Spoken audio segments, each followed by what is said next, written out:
Yeah. All right. Well, my name is Michael Alden. We are here in Blue Vase Studios. We had a little bit of technical difficulties with Facebook. We're really trying to figure this whole Facebook thing out. But I am super excited for my next guest. My next guest is a New York Times bestselling author. He is a social media influencer. His podcast has over 40 million downloads. He's a former professional athlete. He's a motivational speaker. He's a keynote speaker. I know you just had a big keynote recently at the Bulletproof convention. And I tell you, he's here today to talk about his latest book, The Mask of Masculinity. I have it right here for those of you who are on Facebook and those also watching as well the video and listening. I've had an opportunity to read not the whole thing, but some of it in his first book, as well as a New York Times bestselling book, The School of Greatness. I've read a lot of books, especially within this world. But my next guest, again, by the way, his name is Lewis Howes.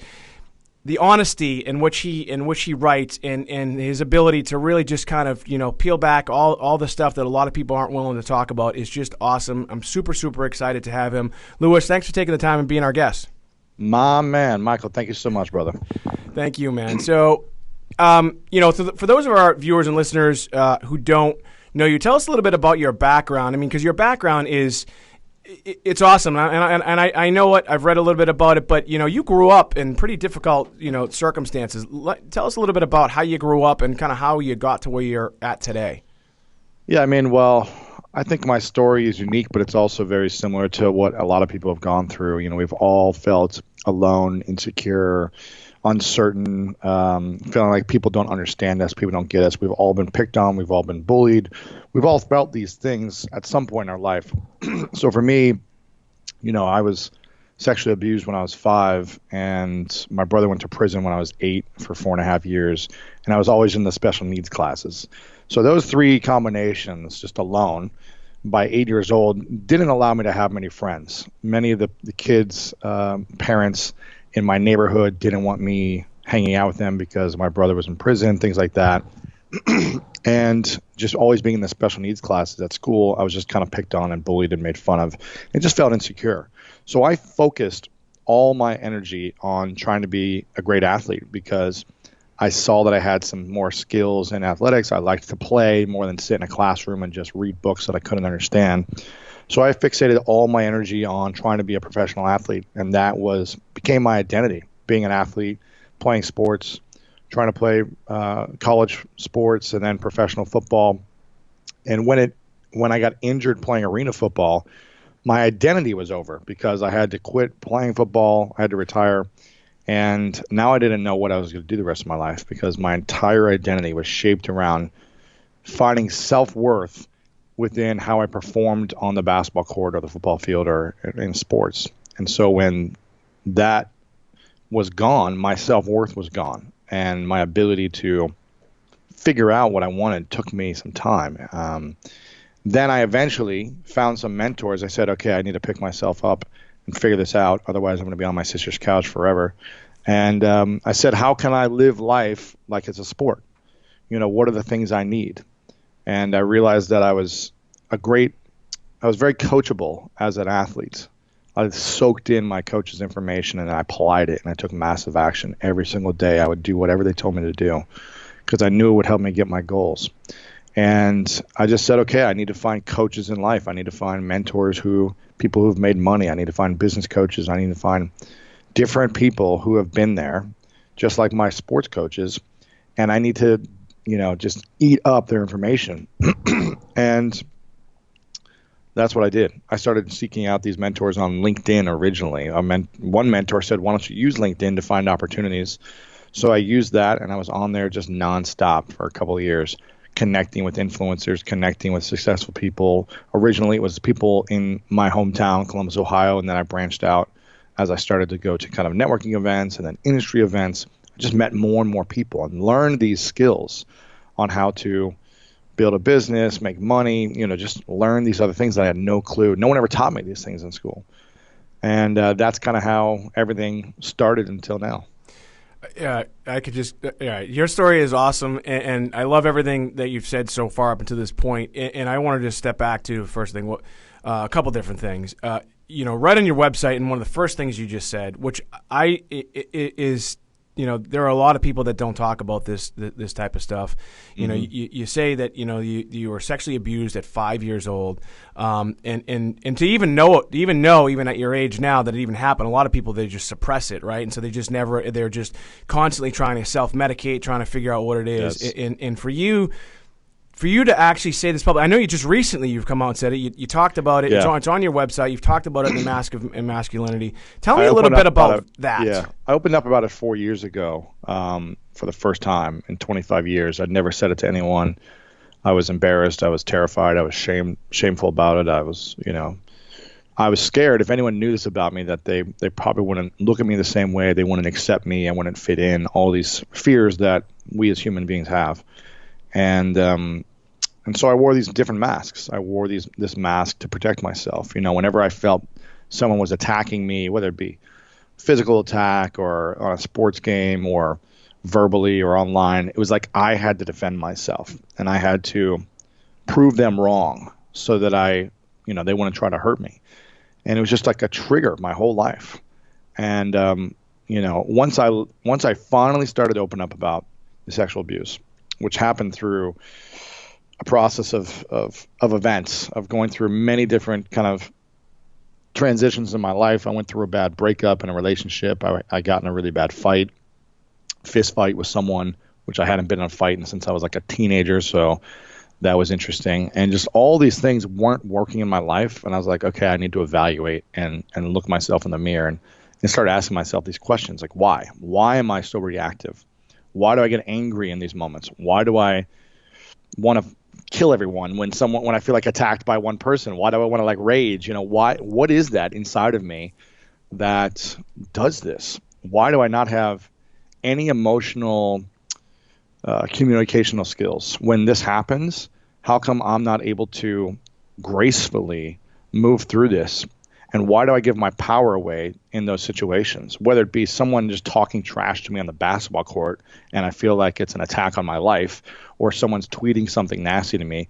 Like, all these things triggered me to want to defend myself. Right. And it was just, it wasn't working anymore. It worked for some time. It fueled my fire to like achieve and grow and make money and, do these things and be a great athlete. Like the desire to prove people wrong is so powerful, and it will fuel your engine to great heights.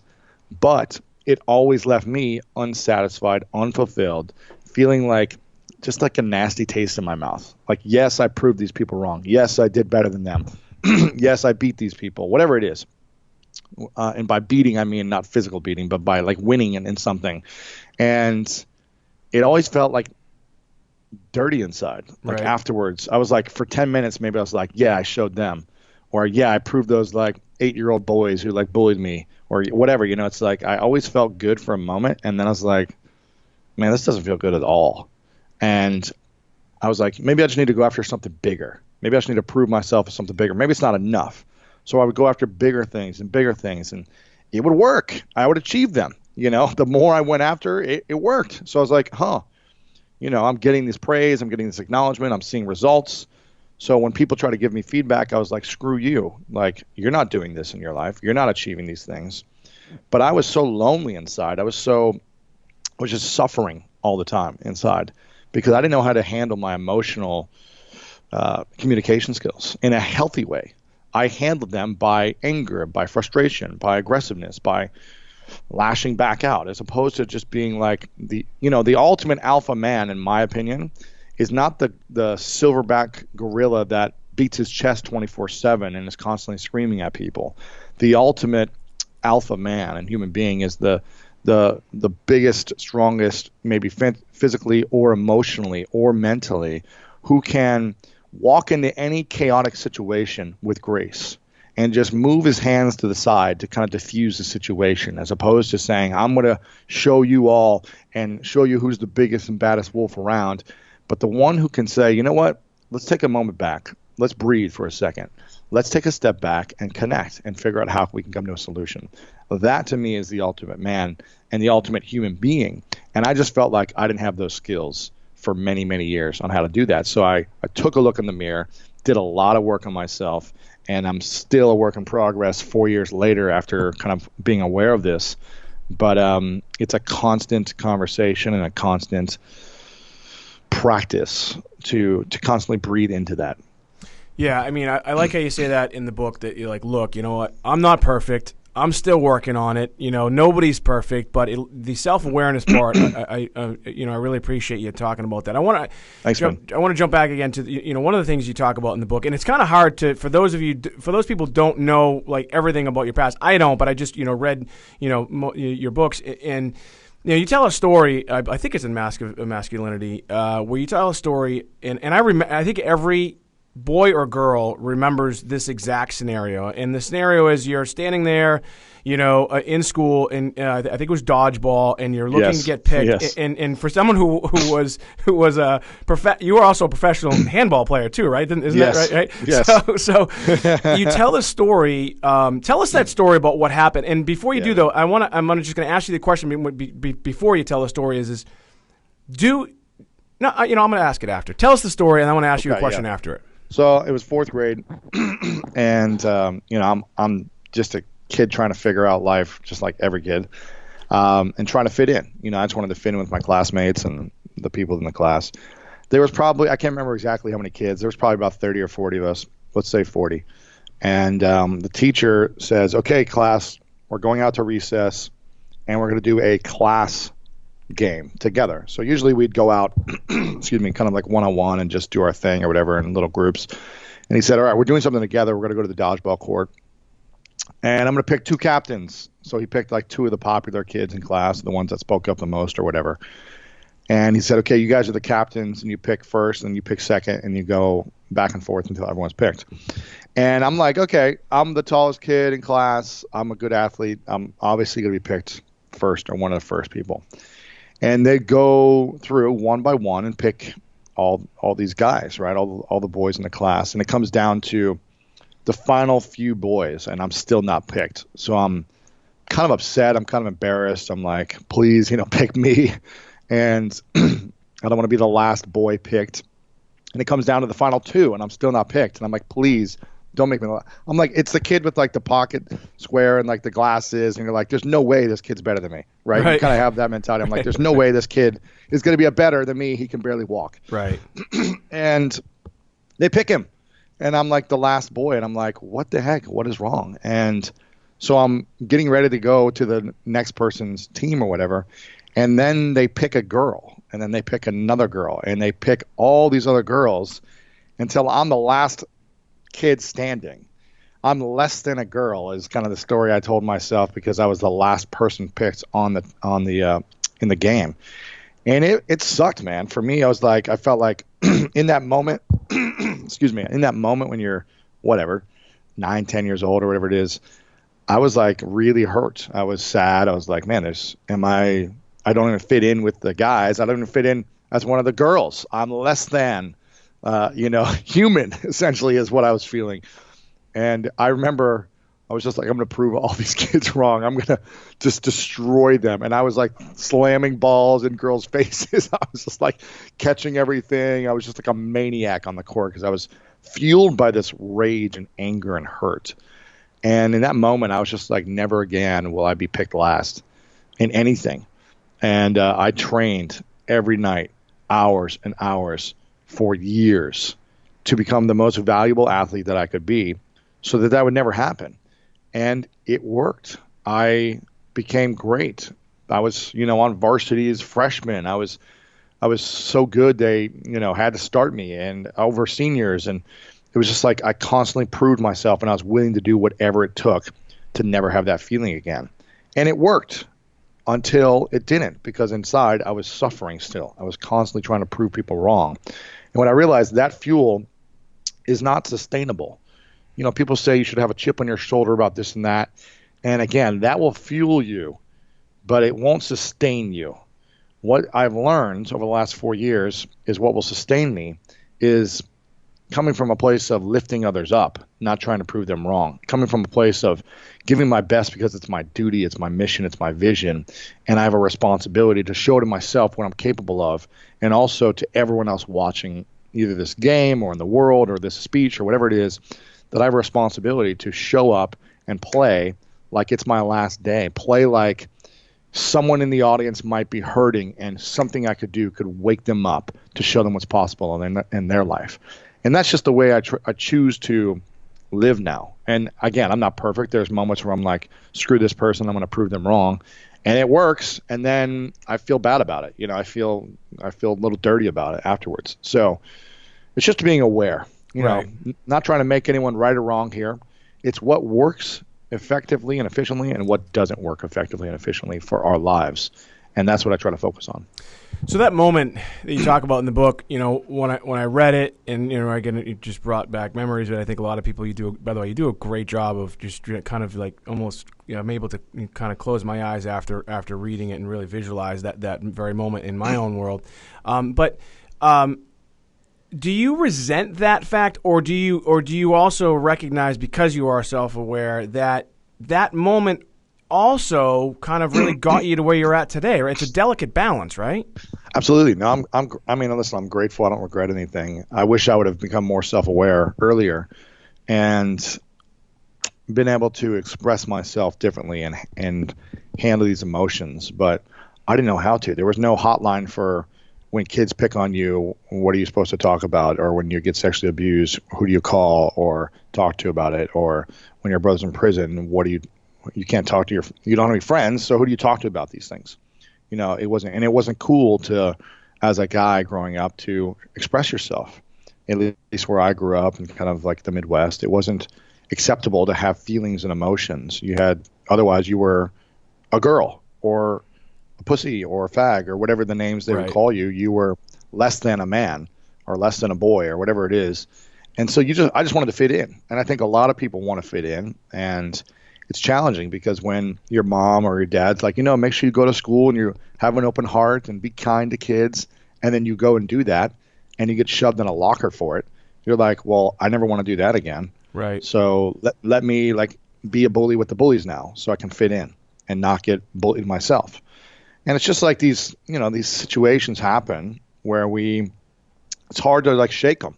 Sure. I've got nieces and nephews, and I see what they're going through from middle school to high school to college, and I'm just like, man, yeah, I feel you. I was in that same position, and it's just freaking challenging to express yourself and communicate and feel like it's all going to be okay because you feel like it's not going to be. So yeah, in a minute, I want to ask you. I mean, you've like many entrepreneurs, like you mentioned in the beginning, and many successful people like yourself, there's been a lot of challenges throughout your life. And I think in your book, The Mask of Masculinity, I think maybe you might be covering one of the biggest challenges. But I want to ask you that question in just a moment. So for those of you that are listening right now, or you're watching on Facebook, I am on with Lewis Howes. He's a New York Times bestselling author. He has one of the biggest podcasts in the world with over 40 million downloads. It's called the School of Greatness podcast. He's a social media rock star. He is one of the top influencers in the world. He's been recognized by the White House. He's been on the Ellen DeGeneres show. He's been written about in People, ESPN, Details, Entrepreneur, Forbes. It just goes on and on and on. If you want some more information about Lewis Howes, you can find him on Instagram at Lewis Howes, on Twitter at Lewis Howes, YouTube the same thing, Facebook the same thing, and also if you want to check out his book, which I highly recommend. I'm fortunate enough to meet Lewis. I texted him when I was reading it, and this book, The Mask of Masculinity. By the way, it's not just for men, okay? And Lewis actually spends a lot of time talking about that as well. It's really, really a great book. I think obstacles, right? We face them as just humans, and we face it right as entrepreneurs. And you, like myself, when I read it and I read your story, I'm like, man, we're so similar. And Ryan Blair and I are friends, and you're close with him as well. And this is why I think I kind of connect with Ryan as well. What has been your most difficult obstacle in your life, and how did you overcome it? I think opening up about the sexual abuse was really challenging for me in that time because I just didn't know I was allowed to. I didn't know I was able to. I didn't know how to. I didn't know what people were going to think about me, and I thought it was going to, I thought it would hurt all my relationships, and I thought it was just terrifying. It was just a fear that was stupid that when I actually did do it, it actually brought me closer together with all my relationships. It actually, people said they trusted me more because I was real with them, and my business took off, and because I was more open and loving and vulnerable in my communication, and I was like, what? Like the thing I'm most afraid of when I embrace it, my whole life changes for the good. That's Right. crazy. I was like, whoa, okay. Let me try this a little more. Let me try to open up about this and this and this. And then it was like, wow, this isn't, it's scary at first, but the more I talk about it, 4 years ago, there's no way I would have ever talked about this with you or anyone. And now I'm able to comfortably and openly talk about it. And it took me, 6 to 9 months where I would share it and my lip would quiver and I would start breathing heavy. And the more and more I talked about it, the less it owned me and controlled me. And I realized, if there's anything, and this is a question for the audience, if there's anything right now that you haven't told someone about, or if you thought about telling someone, it would terrify you, or you wouldn't want anyone to know that about you, or you couldn't do it without feeling ashamed and embarrassed or guilty or insecure or any of these things. If there's anything right now in your life that you're unable to talk about because of that feeling, then I would write it down and tell someone. Write down what are those things you're most afraid of other people knowing about you, and write down why you're afraid of that. Why are you afraid of other people knowing? And I'm not saying you need to be like me and talk publicly about these things to the world. That's not what I'm trying to say. But tell your best friend, tell your girlfriend, your wife, your brother, whatever it may be, tell someone, or tell a therapist, like someone who's confidential and they can't share these things. But at least start talking about these things, because otherwise these things have control and power over your thoughts. If you're unable to express yourself without feeling like so scared of people knowing something about you, then that means it has control over you and it's holding you back from growing your business, from having better relationships, from your health. It's a negative energy inside of you that holds you from a positive vision for your life. And I would encourage you to start talking about it.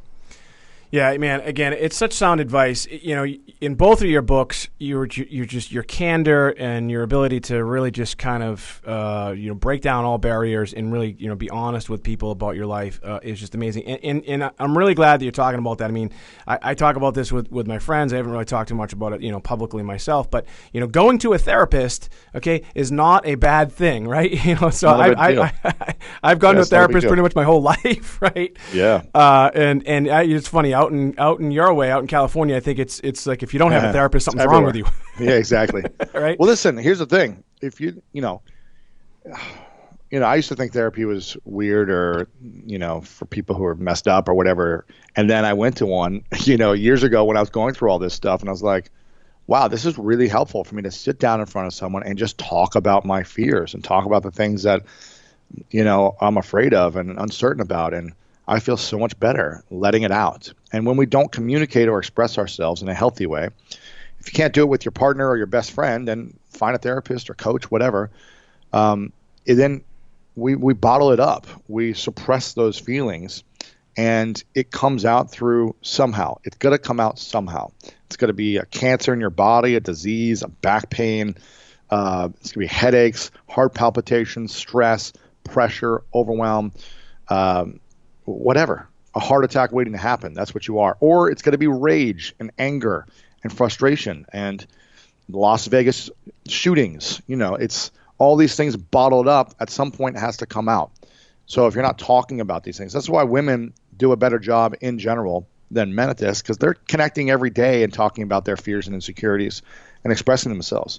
Whereas men in general have been conditioned and trained not to, because it's not cool, that you need to be strong. You have to have it together. Right.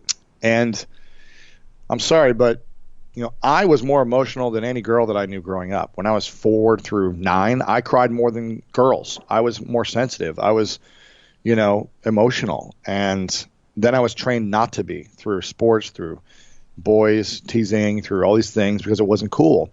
And so I became tough, hard, and conditioned to not feel the pain and not show the pain and always have things put together. And it was hard, man, because I just wanted to be like, I'm feeling this, so why can't I talk about it? Right. So yeah, and again, we're on with Lewis Howes. He is a New York Times bestselling author. His latest book, called The Mask of Masculinity, is available everywhere. I mean, when you talk about the ability to talk and to be able to express yourself is just awesome. And again, for those listening and watching right now, if you didn't really catch what Lewis said, rewind it and listen to it again. It is so important, and I found in my life that talking has really improved my life. And I've talked about before, I've had panic attacks, and then I found, and I know that you as well have found this as well. I found transcendental meditation. I don't know if you're doing TM, but you're a practitioner of meditation, right? absolutely. I don't do TM, but I've done different types of meditation. It doesn't matter what type you do; they're all powerful, and it's one of the game changers for me, meditation. And I openly try to do it every single day, but I haven't done it in like a week and a half, unfortunately, and I always think about it. I'm like, man, why am I feeling stressed out today? It's like, oh, I forgot to meditate. I forgot to take a moment to just breathe and reconnect to like what I'm doing today. And so it's very powerful especially when you're consistent on a daily basis. It'll transform your life. You went all the way to India, right? Didn't you go on? Went to India for 2 weeks and studied deep meditation at a couple different workshops, and then I studied for an extra 5 days to be a meditation instructor. And even though I haven't been leading workshops or classes, I just wanted to learn more from the teaching standpoint of how it works and just dive in deeper to understand it. And it's powerful, man. Yeah, I highly recommend it. Yeah, it totally changed my life. And for those again listening, watching right now, I mean, take a look at any form of meditation. Like, I don't know if you read Dan Harris's book called 10% Happier. He's great. Yeah, he tells his story about it, and I discovered it from Howard Stern of all people, and it just wow, it just totally changed my life. So your book here, The Mask of Masculinity. I know we have a limited time, but I could talk to you for hours. So in your book, you cover essentially 9 masks that men wear. I want to touch upon one thing before we jump onto that. In your book, you do you actually do a great job of also talking about the research, and we talked about how this book, a lot of men may think it's for them and a lot of women might not, but one of the statistics that you quoted really jumped out at me is the rate of suicide and depression in men versus women. Tell us a little bit about that. Yeah, I mean, it's just crazy, man. So many more men are committing suicide than women. Men are dying younger than women. Men are more depressed and on antidepressants than women. Again, and when you look in the media, just this year alone, the biggest, most kind of shocking moments that involve people, not natural disasters, when we're talking about the political, chaos, whether you agree or not agree with the president, just like the chaos of people feeling hurt by the moral judgment character. It's hurting a lot of people from the reactions and the actions that our political leader takes, to the Charlottesville racial marches and hate for other human beings, to the Las Vegas shootings, to the domestic abuse and violence with NFL players or athletes that's out in the media, to last week the sexual harassment and rape allegations from Hollywood executives on young actresses. All of these instances come from men who are doing these things. All these instances come from men who are hurt, who are afraid, who are scared, who are trying to protect themselves, who want to prove themselves. And it's because, these things, women aren't doing these things. You don't hear women in the media like, oh, so-and-so woman went and shot 60 people. Like, you're not hearing that. You're not hearing women marches against like black people. Right. You're not hearing like this happening because women communicate. Women express themselves in general. Again, obviously there are some women that do certain things, but women in general have other friends that they can talk to on a weekly basis. Whereas 50% of men feel like they don't have a good guy friend they can share everything with. Right. They don't feel like they can connect with one guy and be open with that guy. And so, again, through our society and kind of the way we've been raised as men in general, there's a reason why men commit suicide. They have nowhere to go. They have no one to feel like to talk to. They feel alone. They feel isolated. It's a reason why they're drinking more than women, and more men are in rehab than women. There's a reason why this is happening, because we have to learn how to express ourselves in some way. Some men use it to dominate other women. Some men use it to have more power and have more money to prove their self-worth. Some men are just going to drink. Some men are going to be big and strong. All these things are different masks. And so that's what we talk about in the book, are these 9 masks that men project, that men put on in order to pretend that they're masculine and put on a false sense of masculinity and to prove their manhood. And again, some of these masks, all these masks work. They're effective. They get results. And that's why men keep wearing them, because you get a result. There's a big reward for wearing these masks.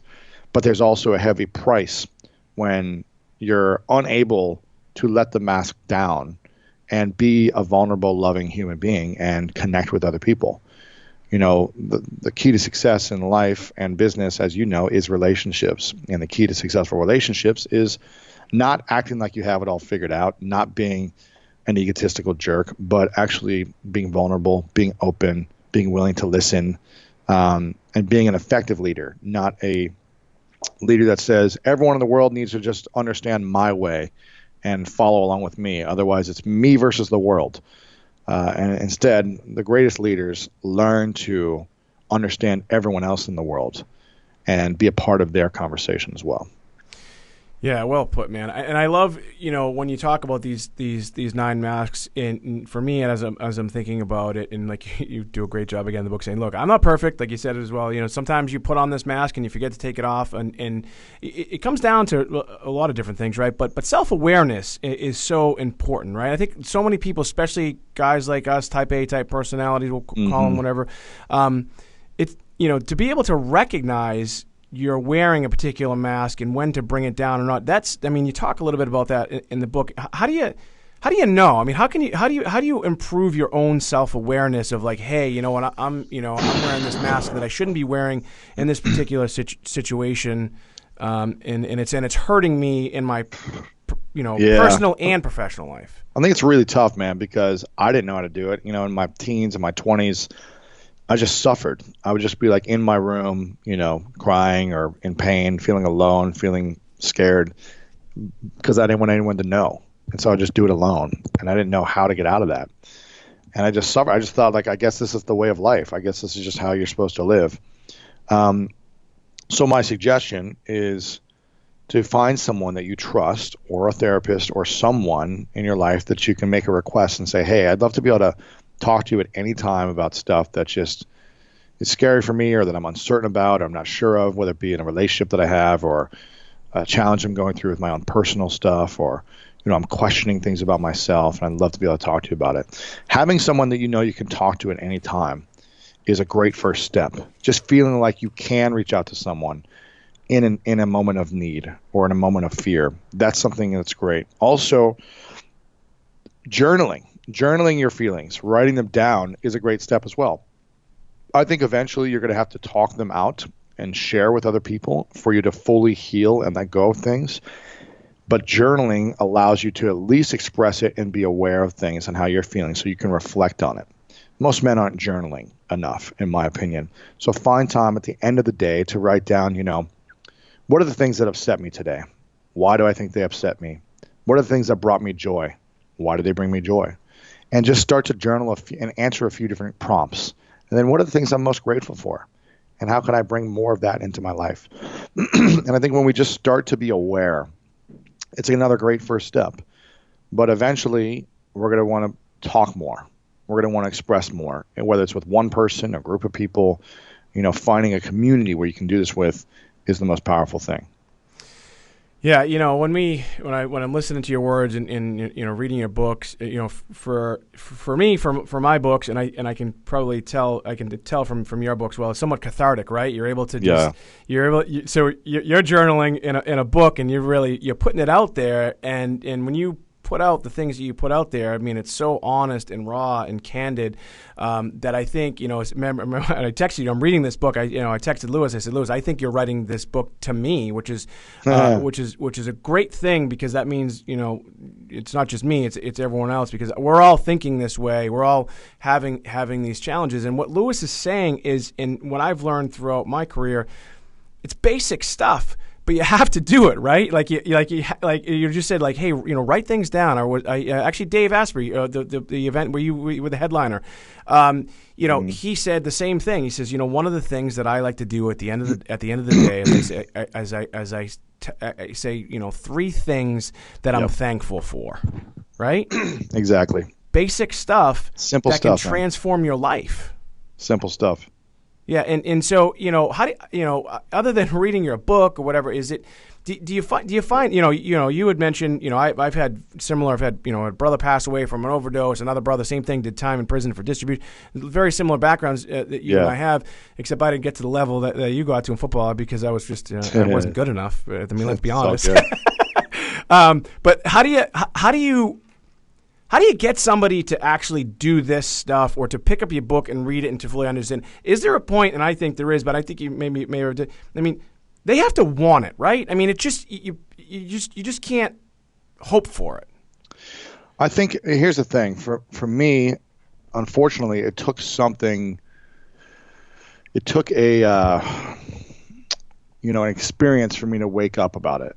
I think unless we have something that happens, some type of catalyst in our life, we may not wake up to it. We may not have that desire, because we don't want to change. We don't want to change unless something happens to us where we feel like, oh, we need to change.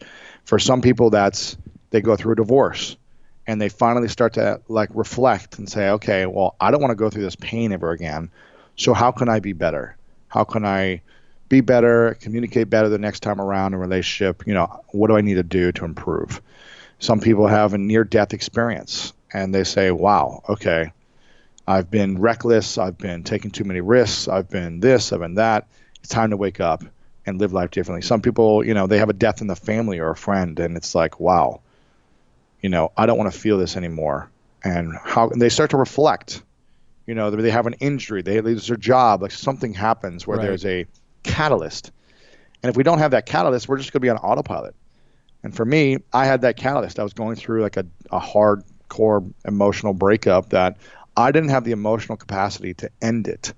I was, so infatuated with the intimacy and the sex that the other, 99% of the time I was dealing with this chaos, but it was so stressful and emotional. But I was like holding on to this intimacy. So I was like, well, maybe it'll get better. It never did. And it was like an emotional wreck. And then I got angrier and angrier in my life because my relationship wasn't working. And then I got in this fight on a basketball court where I was like, man, I could have ruined everything by doing this stupid fight where I cut this guy open. He had to go to the hospital. And I'm just like, what am I doing? What is happening in my life? And so for me, that was a catalyst. It was something that got me to look differently and wake me up. And I started to ask myself these questions. I started to go to workshops. I went to some therapists. I just coaches, like everything. I was open to whatever. I was like, I just want to learn. Now I'm open to getting feedback on how I can improve. The things that I wasn't looking at before. I was always a fun-loving, giving, happy human unless I was triggered. Right. And then those moments consumed my life until, I fell asleep and, it finally went away or whatever. It's like I never was able to address those moments. And so, yeah, man, the catalyst, we all need it. Have you read the book, The Talent Code by Dan Coyle? You read that book? Parts of it, yes. Yeah, so he talks about it's very similar. He tries to. It's very similar to Gladwell's book Outliers, but he tries to find why people are successful. One of the things he talks about why people become great is he calls it an ignition moment, right? Like something happens, and also in The Power of Habit, right? Charles Duhigg talks about. I'm sure you read that, the woman she's just like she's lost everything. She's like in Egypt somewhere, left her family, and just one day she just wakes up and she's like, I don't want this anymore. Like, I need to have it. But I think, and from reading your books and spending some time with you, I think that people don't have to. You don't have to get there, right? You don't have to, like our friend Ryan Blake. You don't have to hit rock bottom, right? I mean, it's so much less pain involved if you can recognize it before it happens, right? Absolutely, man. Yeah, I mean, that's the challenge. Most people aren't able to do that. At least in general, it seems like it's hard for guys to reflect and to express themselves before it happens. So that's the challenge. That's why if we can find a healthier way to find, as men to come together and do, once a month, like a guys group night, a guys dinner, a guys hang, and set some time aside to like actually say, you know what? Let's talk about the things for the next hour that we've been overwhelmed with in our lives, or maybe it's our marriages, our relationships, or kids, or maybe fears we're having. And, let's just break out in small groups and just kind of like talk about it and see if we got any solutions or any feedback or support for each other, and just be there for each other. I feel like if men did that even once a month for a couple hours, it would transform their life. They'd feel like, wow, I have men that I can look up to and they open up to and connect with. And there's other men who are willing to talk about these things as well. And I'm not alone. I think a lot of these reasons why men commit suicide is they feel alone. Like no one is there for them. No one will. The pain inside is so much that they don't know how to handle it anymore. And so they jump, or they pull the trigger, or they pop the pills because they want to numb the pain. When we talk about these things, it seems so basic and so simple, but when we feel like other people will listen to us and we can talk about it and they won't judge us for our insecurities, we feel connected. We feel like we have a tribe, and no one's supposed to feel alone. Yeah, as I'm listening to your words, you can just tell that it's, it comes from a place that's real. Like, Lewis is, he's talking about his own personal experiences. He's been through this stuff, and he knows what it's like. And he's a very successful guy. He's been through a lot of different things throughout his life. And I love your honesty. I love your candor, because there aren't many people out there that are willing to really kind of put themselves out there. But ultimately, like you said, to help others. I know that like I said, I'd love to keep you for the next 2 hours. We're running out of time. I know you're a super, super busy guy. Before I let you go, I wanted to just ask you one question. If there's something that you could leave our viewers, our listeners with right now that's, related to your latest book, Mask of Masculinity, something that they can do without, necessarily giving all the secrets away from your book, The Mask of Masculinity, what do you think that might be? Say it one more time. So if you could just leave our viewers and listeners with one last piece of advice, something that you again, if you don't know a story, you're obviously going to pick up his book. He didn't grow up, on easy street, so to speak. A lot of, you've had difficulty your entire life and continue to have it, right? But, what is something that you could maybe give as a tip, or in addition to everything you've already done? I don't know. Maybe there isn't anything else, but I think there probably is. What else can someone do right now to just really kind of improve their life on a personal and even a professional level?